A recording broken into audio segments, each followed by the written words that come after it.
สบายดีเนาะคลิปนี้ก็มาอยู่กับสองคำโพรถไทยแต่งจะเป็นคลิปที่สองมากับใช่แหละโอ้ยแนมหาอยู่เป็นไง กับไปกับโอ้โห ป้าเลาะมื้อนี้เขาไปเลาะบุญเพื่อรถไทยแมงโมมี่นะเมื่อเกี่ยวข่าวก็เลยมาเลาะเนี่ย เอารถไทยมา เลาะ กัน ไปเลาะทางไรวะเบิ่งในเมือง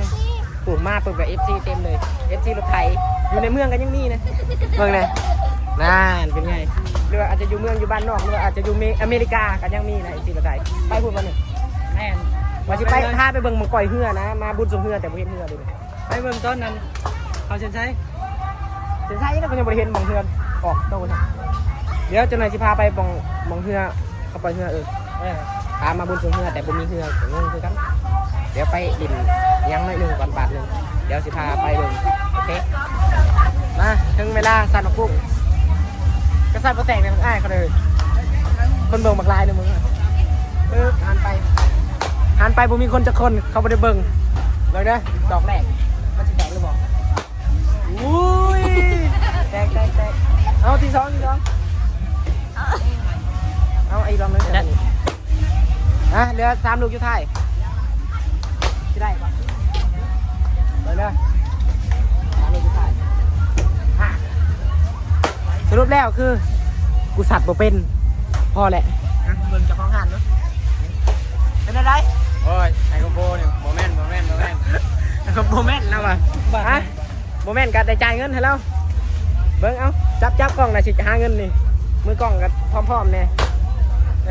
เอาเงินจ่ายแล้วก่อนเราว่าเฮาโมเมนต์นี่กับแมนของเราลุกเลยเอาไอ้ ไอ้คอมโบนี่แม่นแต่ กระทือว่าสัตว์ช่องเถื่อบ่ได้แดกยังเลยเนาะ เจ้าของห้านว่าเฮาโมเมนต์เฮาบ่อยากย่อมได้ ไปเบิ่งอยู่ใต้คอมเมนต์ เบิ่งอยู่ใต้คอมเมนต์ก็มาจัดไปให้เขาอีก ยันฮ้อน อุ้ยมีของแถมอีกสัตว์มาถือกระแถมโอ้ยขอบใจละลายเดี๋ยวเขาไปวางเขาปล่อยเหือดีกว่าเนาะไปเบิ่งวางเหือออกว่ามันสิเป็นอะไรมันสิหมดหรือมันสิมันสำไรไปมาอายเขาอยู่สัตว์มาเป็นสัตว์กับมาแตกลุกเลยเลยมึงไปเป็นคนบักลายนี่ขายเอาไปเลยใครกัน กระทือว่าคำโพนี่บ่แม่นเรื่องนี้เนาะแต่เรื่องอื่นนี่แม่นอยู่ เจ้าของห้านว่าคำพูแม่นแนวอื่นนะหาเบิ่งไปด้วยกันไปวางเขาปล่อยเหือได้เลยเหือเขาน่าจะขึ้นมาแล้วพาเบิ่งมังปล่อยเหือเนาะเมื่อกี้ในเปิดคลิปว่าจะพาไปพามาสั่นมักบุ้งก่อนเดี๋ยวรอบนี้ไปวางเขาปล่อยเหือกันตอนนี้ได้มาหอดวางเขากำลังเสียเอาเหือออกเดี๋ยวเบิ่งดูมันสิเป็นอะไรเบิ่งไปนำกันปึ๊บนี่บ่เห็นปล่อยจะเถื่อเบิ่งหนาเขากำลังทำการนับเวลาอยู่เบิ่งไปนำกันเขาปล่อยปึ๊บหันกล่องไปปรับเลยถือว่าเบิ่งคลิปนี้ถือว่าบ่ผ่านเนาะมาเบิ่งวางเหือออกถ่ายไล่คลิปบ่มีเหือคลิปนี้มีเหือเอาแดดก็มาแล้วมันถ่ายมันมืดนะเบิ่งเด้อซูมไว้เราอย่างมืดใช่บ่ปล่อยจักเถื่อนี่กำลังทำการนับอยู่นี่กรรมการอยู่นี่เห็นไหมนี่เด้จับทุงแล้วอุ้ยเดี๋ยวกำลังสิปล่อยเขาหัวเขานะเขาผากแล้วเขาหัวเขาเด้กำลังยิงทุงกำลังสี่ว่าถึงจะออกพร้อมกันเลยจะออกก่อนจะปากมันเขากล้องเบิ่งเขายิงทุงปุ๊บเดียวเขาหันไปปรับเลยตอนนี้กับเบิ่งหนาเขาเนี่ยไปก่อนหันไปกับผมมีประโยชน์เบิ่งกันร้ายพอสมควรเนาะมาเบิ่งเฮือมาทั้งชั้นเขาเอารถไถเขามาได้นี่คือจะขับมาเบิ่งรถไถเขาแต่นี่เขาเอามาได้ดิมันเป็นเมืองแน่กับแมนแต่ว่าเอารถไถเขาเมืองได้สุดยอดเลยเขามัดเล่งใส่เลยตำรวจกันกำลังไปแล้วนี่มึงกรรมการกำลังย่างไปทางข่ายเฮือแล้วยังทุ่งแล้วจังหวะนี่ว่าจังไดเบิ่งใครจะออกก่อนใครจะออกตำหลังเบิ่งเด้อใช่กำลังยังทุ่งแดงทุ่งฟ้าสีฟ้าว่าจังไดสีแดงว่าจังไดเอาเบิ่งมาทำกันเผื่อจะออกในกันยากเนาะ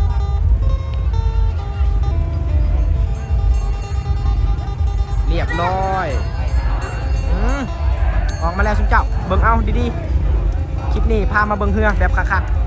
ๆแต่ละคลิปนี้บ่มีเฮือเพราะว่าเขามีเวลาเนี่ยคลิปนี้คือเอาตัดภาพบรรยากาศมือสุดท้ายเนาะเบิ่งเฮือให้คักๆเลยสุนเจ้านี่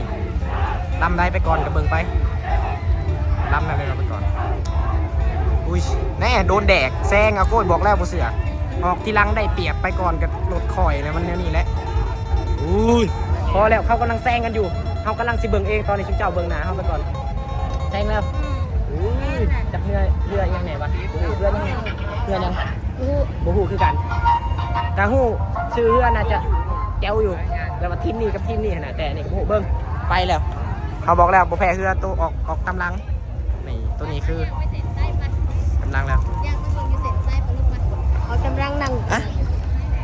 เซนไซก็น่าจะใกล้เติบเลยเดี๋ยวเบิ่งข่าวๆเซนไซเบิ่งนี่ก็เห็นนะดีซีซูมไปให้เบิ่งตอนนี้ก็คือถ่าเวลาบรรยากาศไปก่อนเบิ่งก่อนเบิ่งคนเบิ่งยังไปหลายเติบเลยนี่รีวิวไปทุกแบบทุกแนวหมอนี่ก็เป็นมือกล้องน้อยหนึ่งนะมือกล้องพร้อม กำลังจะเข้าเซนไซแล้วเนาะกำลังไปได้ครึ่งทางเลยกับบริครึ่งปันไดก็ได้หลายเติบ บรรยากาศเก็บภาพเบิ่ง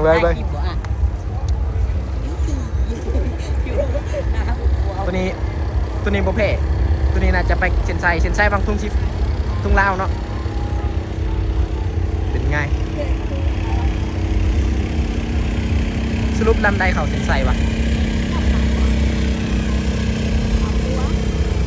แน่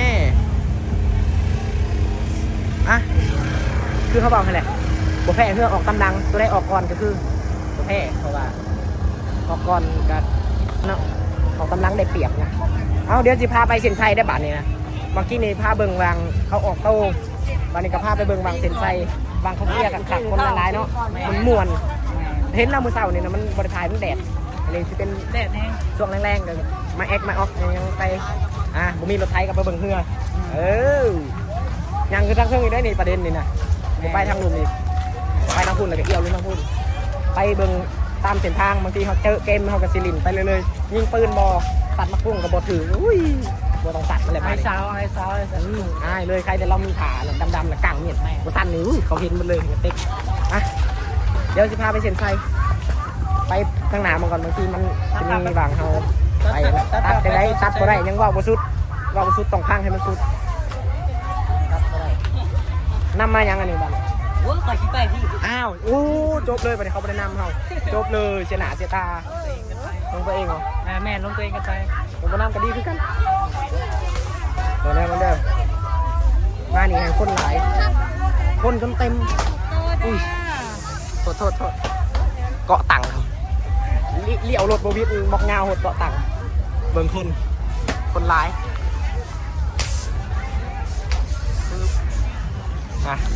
งั้นมาเบิ่งหน้าเขาคือเก่าตอนนี้คือกำลังทำการเดินทางไปเห็นไซบ่ไปดีกว่าเราจะไปถามไอ้นะว่าเพื่อนเราสลาดบ่ประกาศถามแล้วเขาบอกจะเขา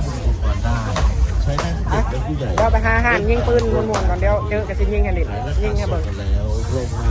ในระหว่างทางเขามาว่าจะไปเห็นไซเนาะมาแวะยิงปืนก่อนยิงเขาแล้วยันตำรวจจับยิงปืนก่อน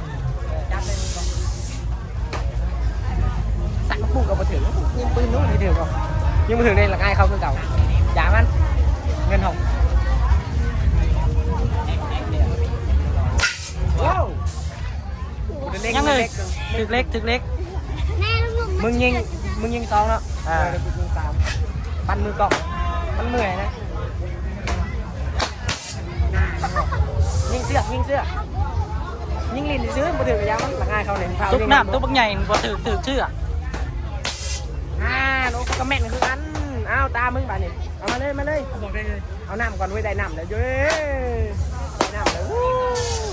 เหลือ2 ลูกนะให้บักอันมือกล้องยิงเนาะบักกับมือกล้องนี่มันจะเป็นอะไรโอ้คนเสียมือกล้องลายเว้ยเต็มเลยโอ้คนเสียมันลายเอาเห็นมันมือกล้องเห็นมันโอ้มึงเห็นยังมึงเห็นยังก็เก็บตัวเราร้อนแล้วมือกล้องร้อนอยู่ยังไงกูทำมันติดต๊อกเลยกี่เนี่ยแม่น่าโทษเอาใหม่เล่นกันขัดเลยสูกูไม่ได้กระจอกว่ะ3 กับยังไงตำโต๊ะมาแน่นเลยเว้ยเนาะโต๊ะมาแน่นไปเขียนไส้เขาเดินทางต่อได้ขอถ่ายรูปเลย ลายแน่ลายแน่นิดนึงเบิ้งถ่ายรูปกันนะตัดภาพไปใกล้ๆนะคุณเลยในระหว่างทางไปเส้นชัย แม่จะใช้อยู่พูดนะ ก็ได้แวะมานี่ไปซื้อยังมากินกับผู้แวะกินก็จะบาดหายใจแบบ พอดีเข้าเวิร์ดมือ แรงในคนก็เต็มแม่กินข้าวยังไง เอฟซีแน่นเอฟซีแน่นแห้ง เบิ้งซีมันก็มันเจ็ดแต่กินกับบ่ได้คนร้ายกันละง่ายเขาเลยคนร้ายกันยังกินยาก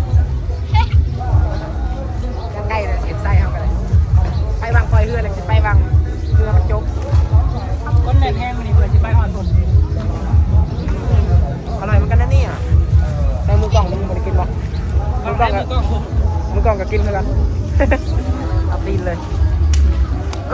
ผับกล้องอะไรเนี่ยกินไปน้ำไทยไปน้ำอ่างจุ๊บเจ้า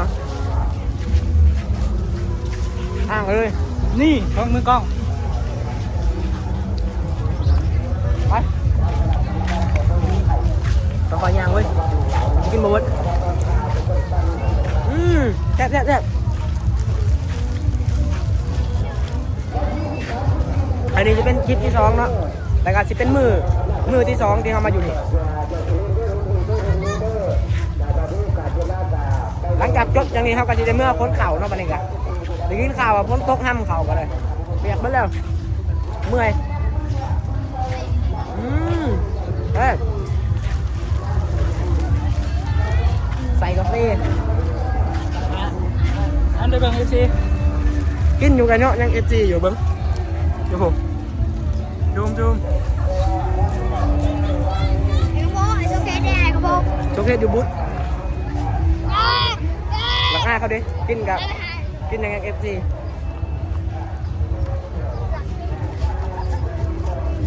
อ่ะกินแล้วกันป้าคนเนี่ยลายเลยวางปล่อยเรือกับว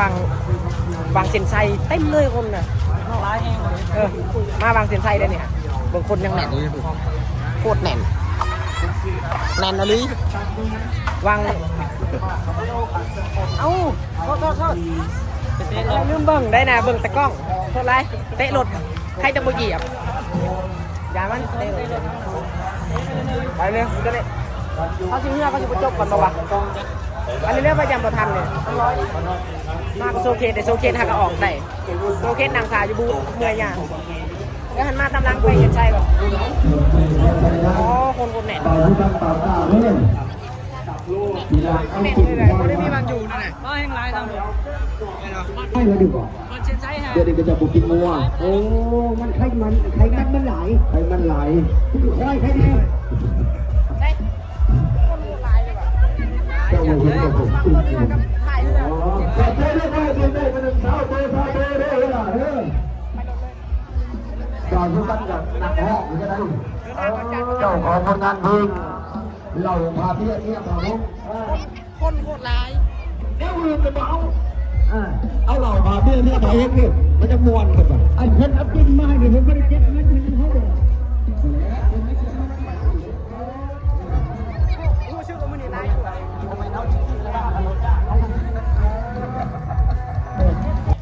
ตอนนี้กำลังจะไปเชียนชัยกันมันอยากลำบากเลยมั้ยบ่เถอะบ่ทันบ่เถอะโอ้ยบ่ฮอดจักเถื่อ คนร้าย ร้ายแน่เลยเบิ่งรถเลยเต็มจักสิมีวางเบิ่งหรือเปล่านี่นะเขาแหน่เต็มเลยเขาสิปล่อยหรือเปล่าเขาจะปล่อยติ จักเด็ก บ่เห็นเด้สิเขาเชียนชัยจังได๋วะจังมาเลยตอนนี้ FC กำลังรุ่นเนี่ยอยากเบิ่งว่าเรือตัวใดสิได้แซมไหนอะไรอยู่ใช้แล้วประเด็นเล่นคือเขาบ่ได้แล้วตอนนี้ปิดแหน่ไปแถวนี้ก่อนแหน่แถวนี้เบิ่งเพลงเต็มเลย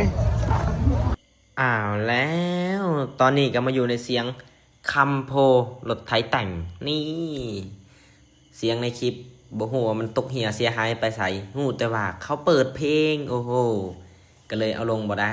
ก็เลยพากจำเป็นต้องพากจังหวะนี้โซเคส4ไปนี่เฮือเขาสิมาบ้องนี่มันวะเอามาก็มาจังซั่นไปนี่มือกล้องเฮาก็เอ้ยสุดยากเลยนะมือกล้องก็ได้ไปหันไปหันมาซูมไปเบิ่งเส้นไส้ทุ่งลาวโอ้โหเตรียมถ่าอยู่ตอนนี้ถ่าเฮือเอาแล้วซูมไปผู้สาวอุ้ยซูมหน่อยนึงเดี๋ยวเขาสิหายหัวเอาพอรู้สึกว่าผากไปผากมามันจะเร็วจังได้กับบ่ฮู้เขาเปิดเพลงก็มีลิขสิทธิ์อะ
เจอผู้สาวจังหวะนี้ฟุบฟ้าฟุบฟ้ากล่องเขาซิกแซกไปผู้สาวกับโบกมือบายบายเอาโอเคประมาณนั้นแหละ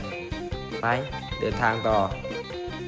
ซูมไปเห็นยังนะซูมไปเบิ้งเฮือเอาเบิ้งได้ไหมเบิ้งเฮือลำหนึ่งเอาพอ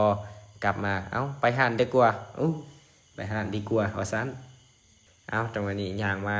ได้อย่างหนึ่งก็ยังบ่หอดหันหอดครึ่งทางแล้วไกลแล้วทุกคนถ้าเบิ้งหน้าหันไปทำกันเลยว่ามันจะมีไปสั่งแหน่ฝากติดตามไปทำกันตอนนี้ก็ได้กล่าวมา2-3 บาทปึ๊บแผ่นมานี่หอนห่านทำเป็นทีเรียบร้อยห่านเฮาก็สิเป็นห่านขายหมักไม้แล้วก็ขายดับเต่าเฮาที่เฮามาหมอโซเคสมาหนังถ่ายอยู่หน้าห่านกับบ้าเลยหนังถ่ายอยู่ในห่านคือมันเจ็บหัวนะโซเคสนะมันเป็นไข่เนี่ยมาปึ๊บมาเบิ่งหน้าห่านเฮาก็สิมีน้ำเอา FC เห็นยังนี่กำลังสิรีวิวน้ำเถอะหยุดอย่าเพิ่งซอย FCแผ่นกล่องไป2 นิ้วมาแล้ว